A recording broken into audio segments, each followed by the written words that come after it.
For her birthday, I took my girl Katie to Arizona so we could stay with some friends and spend a few weeks partying and getting crazy and stuff before heading back to school for the year. We drove up in my dad's car. It's a really old Ford make and it's pretty beat up. The road there was bumpy and long. Our relationship seemed at its strongest on the road. We were really in love.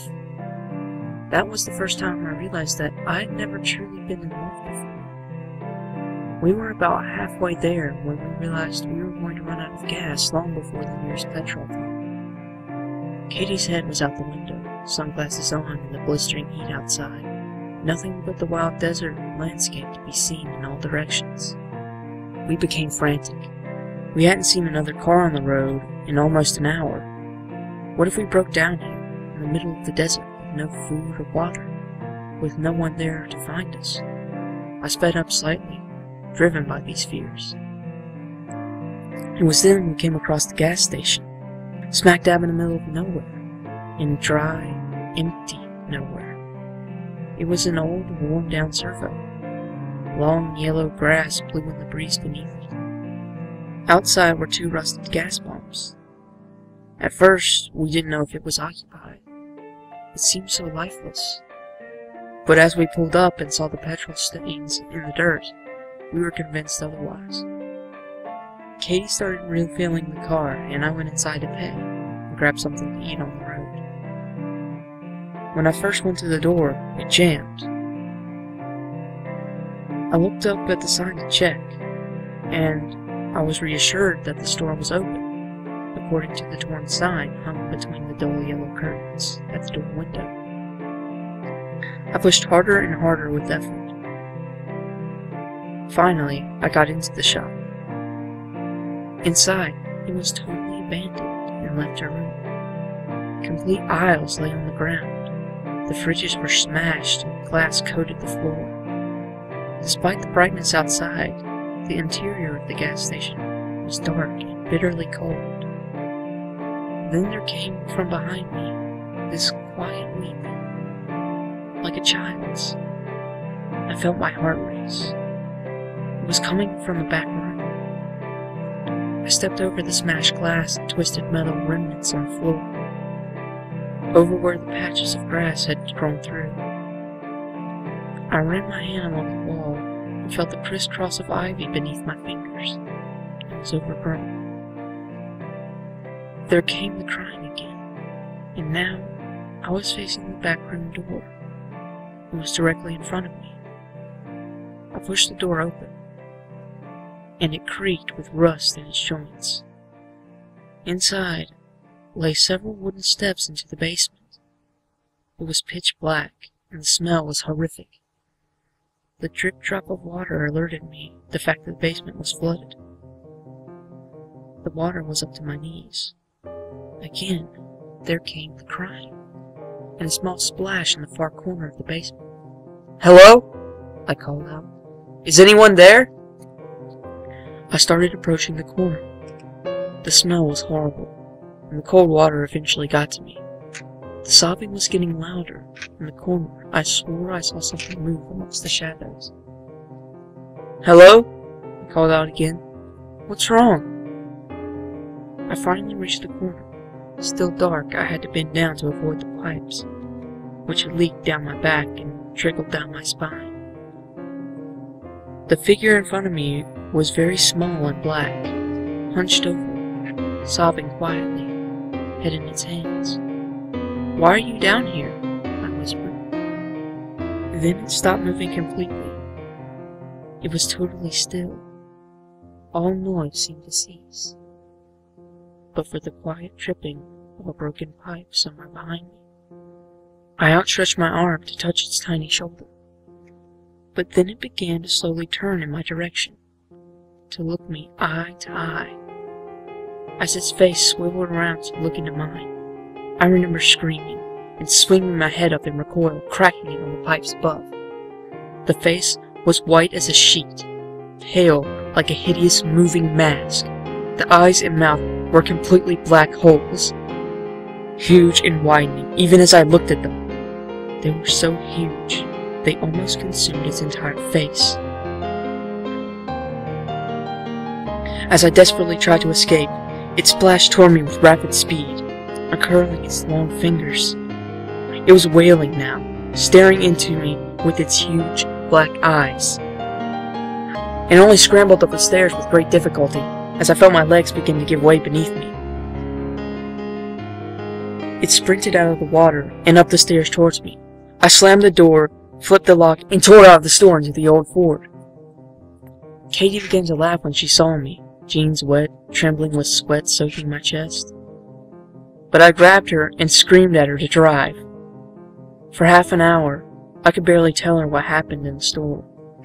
She listened and gave me a look of sheer horror. When I finally gave in and told her everything, she pulled the cars at the side of the road and began to cry to herself. I asked her what's wrong. She said, "I saw something while you were gone. When you were in the store, I was just putting the pump back when I saw a little girl. And a man, her father, I guess. The father stared at me with blank eyes and a hanging jaw. But the girl, oh God, the girl. She was staring straight at me, grinning with this huge smile that just stretched so far across her face. I couldn't see any hair on her, and her skin was so dark. Not dark like a colored girl, but dark like a shadow. And her smile just shone through the window. I convinced myself it was just a trick of the eye, and I looked away. When I looked back, they were gone. Then a little while later, you came back out." It was dusk by now. We had nowhere to stay. We had not traveled nearly as much as we'd hoped to that day, and the nearest motel meant going past the gas station. We drove up from the roadside where we were, into the clearing a little way up where people camp sometimes. We had obviously come the night after a big party. There was broken glass everywhere. When we arrived, however, it was empty. After a while, I tried to reassure her that we were okay. I calmed her down, put my arms around her, and we started to kiss. I moved to get closer to her, when she suddenly screamed. "It's her! It's her!" She screeched, fumbling to start up the engine. I turned in time to witness the small black face, grinning, literally, from ear to ear, with only darkness inside. I was crawling into the car through my open window, when its limbs sprayed out like an insect. It had too many limbs, way too many long arms. The fingers feeling my face like an antenna. We sped off, back down onto the road.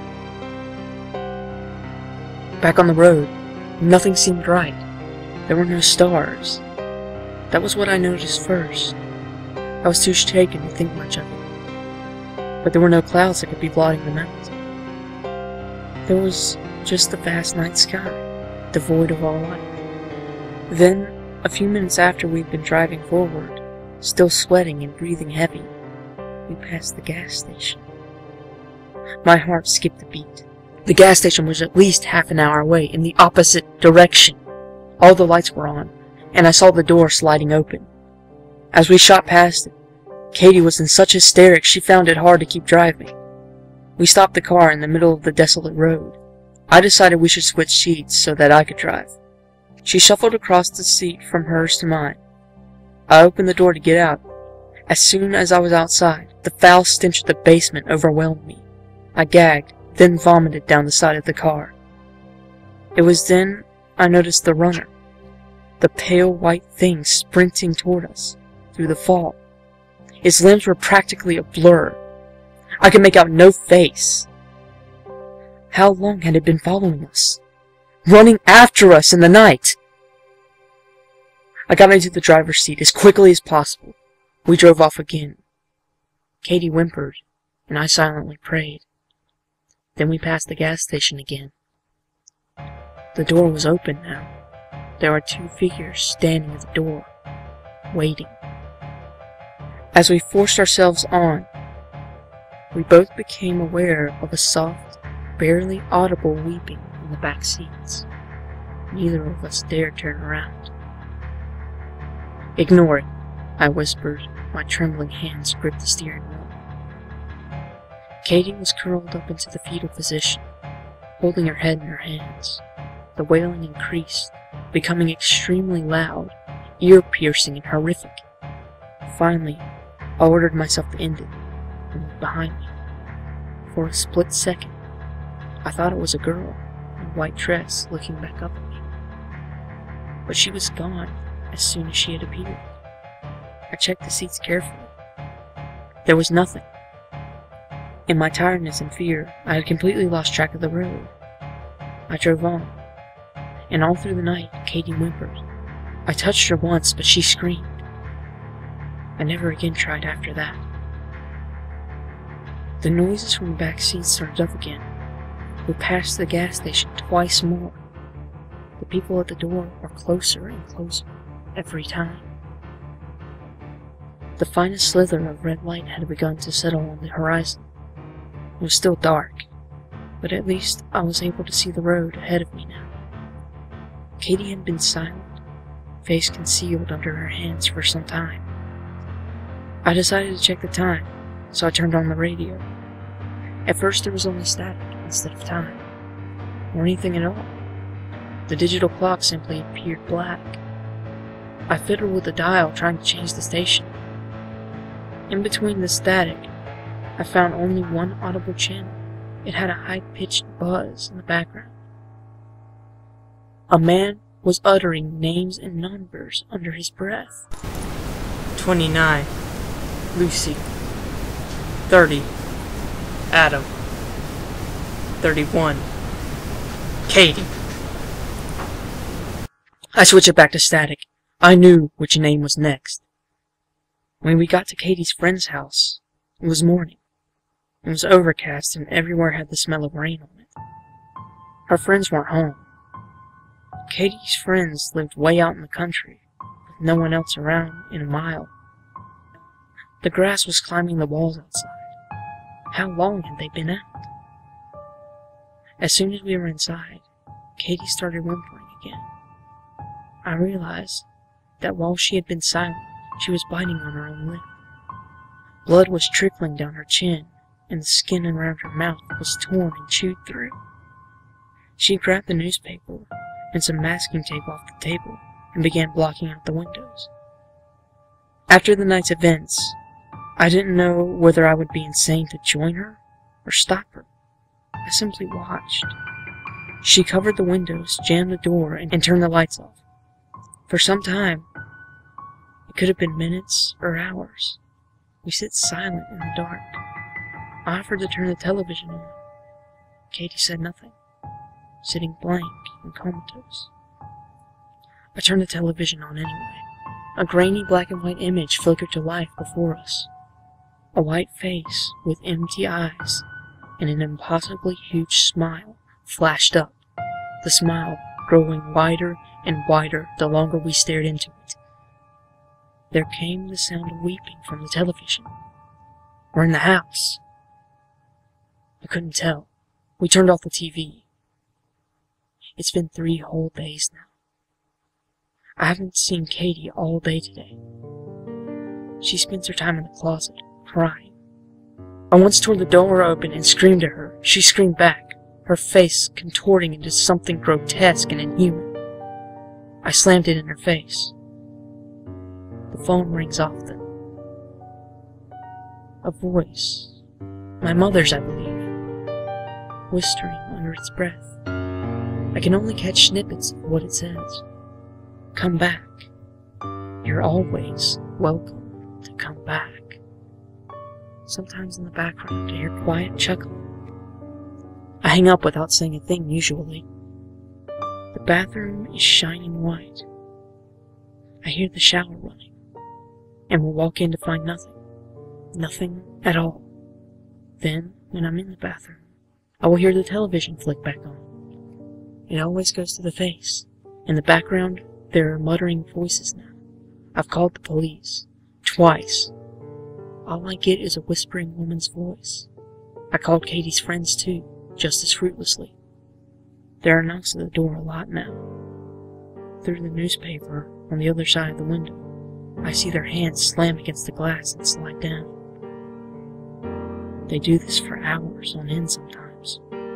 They press their eyes up to the glass through the holes in the newspaper. At night, we hear screaming from the guest room. I boarded it up. Sometimes I find tiny pieces of glass on the ground. A leak sprang up about a day ago in my room downstairs. Black spots of mold have appeared on the walls. It is smoke throughout the house, seeping in from my room. The odor of decay. I pray. I pray hopelessly, and I swear to God, I wish that I had never gotten out of that car.